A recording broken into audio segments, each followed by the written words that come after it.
Welcome to this week's End of Days Update, coming to you from Tulsa, Oklahoma. We had such a great time this last weekend in Panama City, Florida. We were at Cornerstone Fellowship. People were so hungry, easy to get in end times. It is amazing. You know, we come to you every week, but the churches that we go to, we've been so busy this year. Even COVID was so crazy. March, we didn't travel much, but after that, we were just as busy as never before.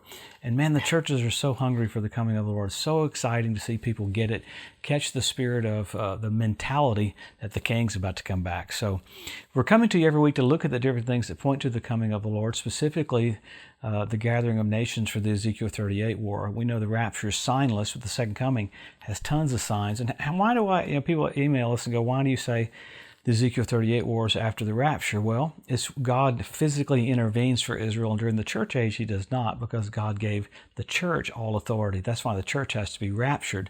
But you see God intervened to completely protect Israel just after the rapture with that Ezekiel 38 war. So, but boy, you're seeing the players come on the field for all of it. All the players, Iran, Syria, Turkey, Libya, everybody's in position for the Ezekiel 38 war and doing things that are really indicative of what will happen just before that, specifically with the Saudi Arabia and Bahrain and United Arab Emirates making peace with Israel. I mean, this last week you had, for the first time ever, you had United Arab Emirates had a full-time rabbi because of the peace accord. So it's so low-key how that's happening, but it's extremely strategic, setting up for what's going to happen just after the rapture of the church, where the Antichrist will come in and make peace with Israel and Palestine. So much stuff keeps happening, though. It's amazing.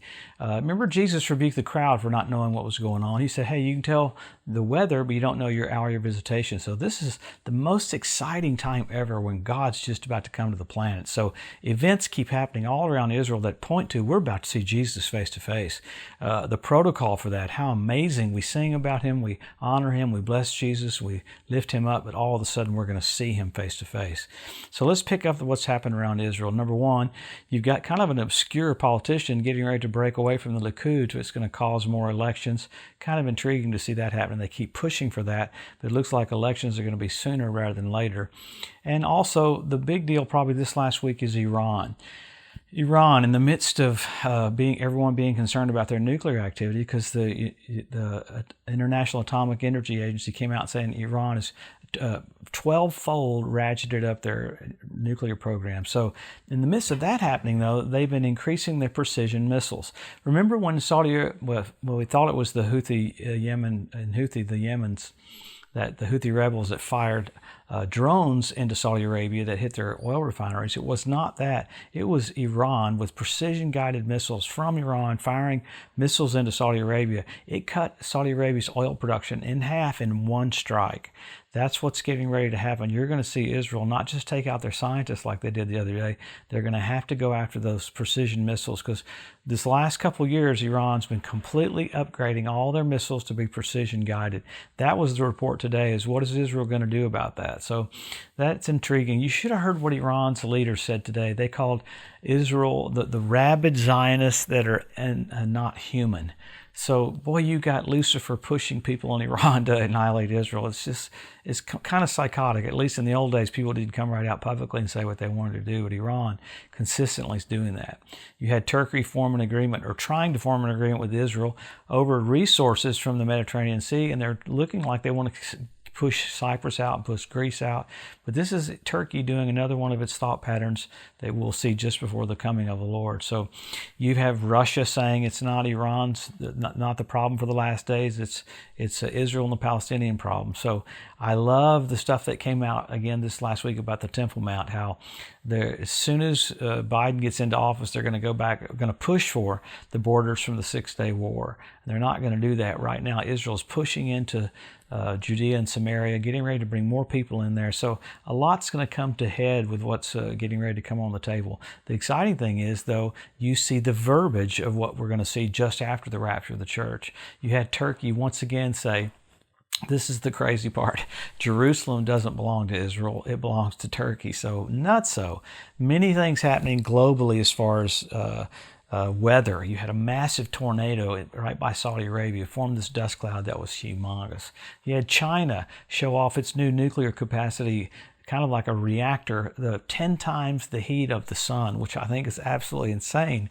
So there, a lot of these nations that are involved in the Battle of Armageddon are pushing their military might right here in front of everybody's face. So many more things keep happening around Israel. Israel looked to take out one convoy, but by Quneitra, which is on the very top part of Israel, bottom part of Syria.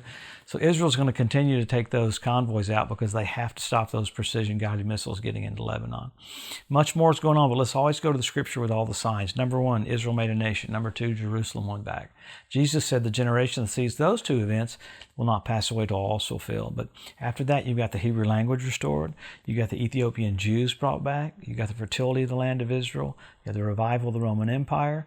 All these things just happening. You have the Temple Mount Institute, 172 different species of predatory birds. Amazing. You have the cleanup crew in Israel. So have all these things. Men will be lovers themselves. You have the Temple Mount, the bath areas around the Temple Mount fill up with water. You had fish show up in the Dead Sea.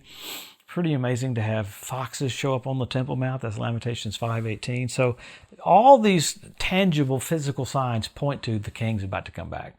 But after that, you have signals. You had the blood red moons on Passover and Tabernacles, 4 in a row. NASA calls it a tetrad. When's the last time you had 4 in a row? 1967 when Jerusalem was won back.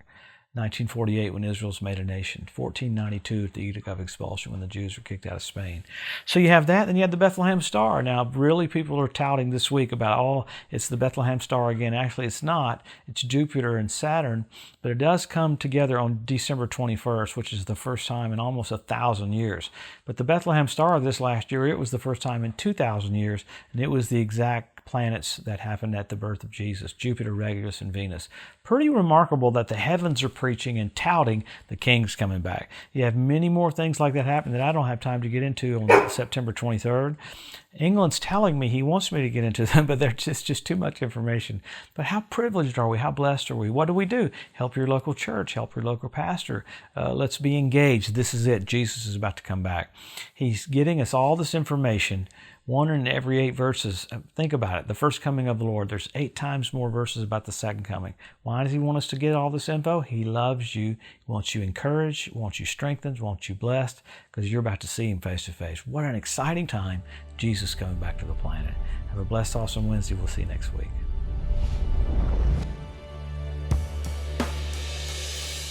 Thanks for joining us today at the End of Days Update. If you'd like to be notified every time there's a new post, just go to the edu at josephmorris.com and subscribe to receive email alerts. If these posts and updates have been a blessing to you, please consider making a one-time donation to help get the message out, or even becoming a monthly partner with Joseph Morris Ministries. Thanks again for tuning in to the EDU, and we'll see you next week.